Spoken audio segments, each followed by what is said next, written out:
எல்லாருக்கும் இந்த வீடியோல என் குழந்தைக்கு நான் வாங்கின டாய்ஸ்ல எந்த டாய்ஸ் யூஸ் ஆச்சு, எந்த டாய்ஸ் யூஸ் ஆகல, எந்த டாய்ஸை எந்த மந்த் யூஸ் பண்ணலாம் அப்படிங்கிறதெல்லாம் பார்க்கலாம். இது எல்லாமே நாங்க எங்க குழந்தைய அப்சர்வ் பண்ணி கண்டுபிடிச்ச டீட்டெயில்ஸ். இந்த டாய்ஸ் வீடியோவை பார்ட் 1, பார்ட் 2 அப்படின்னு ஸ்ப்ளிட் பண்ணி போடுறேன். பார்ட் 2ஓட எண்ட்ல இந்த டாய்ஸை நாங்க வேற எப்படிலாம் யூஸ் பண்றோம் அப்படிங்கிற டிப்ஸையும் ஷேர் பண்ண போறேன். ஃபர்ஸ்ட் டாய் ராட்டில் தான். எப்போ என் குழந்தை எவ்வளவு சத்தமா அழுதுட்டு இருந்தாலும் இந்த சவுண்டு கேட்டா உடனே அழுகையை ஸ்டாப் பண்ணிட்டு எங்க இருந்து சவுண்டு வருதுன்னு பார்ப்பான். அதாவது சவுண்ட் ரெகக்னைசேஷன், அட்டென்ஷன் ஸ்பேன் ரெண்டுத்தையும் இம்ப்ரூவ் பண்ணி இந்த டாய் உதவுது. இந்த டாயை நியூ பார்ன்ல இருந்து இப்ப வரைக்கும் யூஸ் பண்ணிட்டு இருக்கோம். ஆனா இப்ப கொஞ்சம் மாத்தி யூஸ் பண்ணிட்டு இருக்கோம்.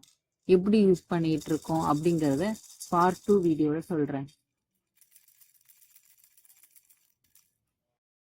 டாய் நம்பர் 2 மெரிகோ ரவுண்ட் தான். இது நமக்கு எல்லாருக்குமே தெரிஞ்ச காமன் டாய் தான். நாங்கள் நியர்பை ஸ்டோரில் 120 ருபீஸ்க்கு வாங்கினோம்.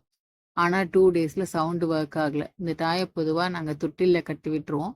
குழந்தை தூங்குறப்பையும் எழுந்ததும் இந்த டாயை கொஞ்ச நேரம் பார்த்து ஜாலியாக விளாண்டுட்டு இருப்பான். இதை வந்து நியூ பார்ன்லேருந்து இப்போ 4 மந்த்ஸ் ஆகுது. இப்போ வரைக்கும் யூஸ் பண்ணிட்டு தான் இருக்கோம். Toy number 3 flash cards. Newborn பேபிஸ்க்கு பிளாக் அண்ட் ஒயிட் மட்டும்தான் தெரியும், மற்ற கலர்ஸ்லாம் தெரியாது. 3 மந்த்ஸ்க்கு அப்புறம் தான் மற்ற கலர்ஸ்லாம் தெரியும். டாக்டர்ஸ் நிறைய பேர் high contrast black and white flash cards காமிச்சா ஐ ஃபோக்கஸ் இம்ப்ரூவ் ஆகும், விஷுவல் ட்ராக்கிங் டெவலப் ஆகும், கான்சன்ட்ரேஷன் பில்ட் ஆகும்னு சொன்னாங்க. அதனால நாங்கள் எங்கள் குழந்தைக்கு black and white flash cards use பண்ண ஆரம்பித்தோம். அவன் படுத்திருக்கும் போது மேலே காட்டுவோம். அவன் அந்த ஃப்ளாஷ் கார்ட்ஸை நல்லா ஒத்து கவனிப்பான். டம்மி டைமில் கூட பக்கத்தில் வச்சுருவோம். அவன் அந்த ஃப்ளாஷ் கார்ட்ஸை பார்க்க கொஞ்சம் தலையை மேலே தூக்கி பார்ப்பான். 3 மந்த்ஸுக்கு அப்புறமேட்டு கலர் ஃப்ளாஷ் கார்ட்ஸ் யூஸ் பண்ண ஆரம்பிச்சிட்டோம். டாய் நம்பர் 4 ஸ்குவிக்கி டாய்ஸ்.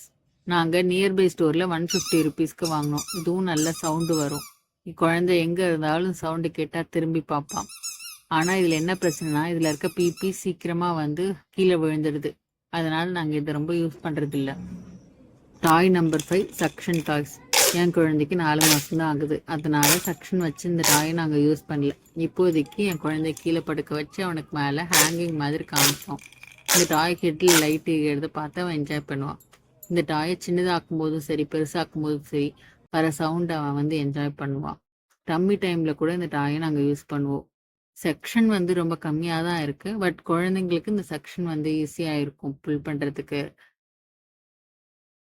டாய் number 6 water mat. Tummy time டியூரேஷனை இன்க்ரீஸ் பண்ணுறதுக்காக தான் மெயினாக அந்த டாயை வாங்கினோம். இதில் வந்து இன்சைட் வந்து water, outside air fill பண்ணுறதுக்கான ஆப்ஷன்ஸ் பேக் சைடில் கொடுத்துருப்பாங்க. ப்ராடக்ட் நல்லா இருக்குது, எந்த ஒரு லீக்கேஜ் இஷ்யூஸும் இல்லை. பட் நாங்கள் வந்து இதை 3rd மந்த் எண்டில் தான் வாங்கினோம். அப்போ என் குழந்தை ஆல்ரெடி கூப்பிட ஆரம்பிச்சிட்டான். இந்த டாயை நாங்கள் ஒரு 3-4 டைம்ஸ் தான் யூஸ் பண்ணியிருப்போம். ஸோ இந்த டாய் வந்து 1லேருந்து 3 மந்த்ஸ்க்குள்ள வாங்குறது பெஸ்ட்டு. இதுதான் டாய்ஸ் பார்ட் 1 வீடியோ. நீங்கள் உங்கள் குழந்தைங்களுக்கு என்ன டாய்ஸ் யூஸ் பண்ணுறீங்க, உங்கள் குழந்தையோட ஃபேவரட் டாய்ஸ் என்ன அப்படிங்கிறத கமெண்ட் செக்ஷனில் சொல்லுங்கள். பார்ட் 2 வீடியோவில் பார்க்கலாம். தேங்க்யூ.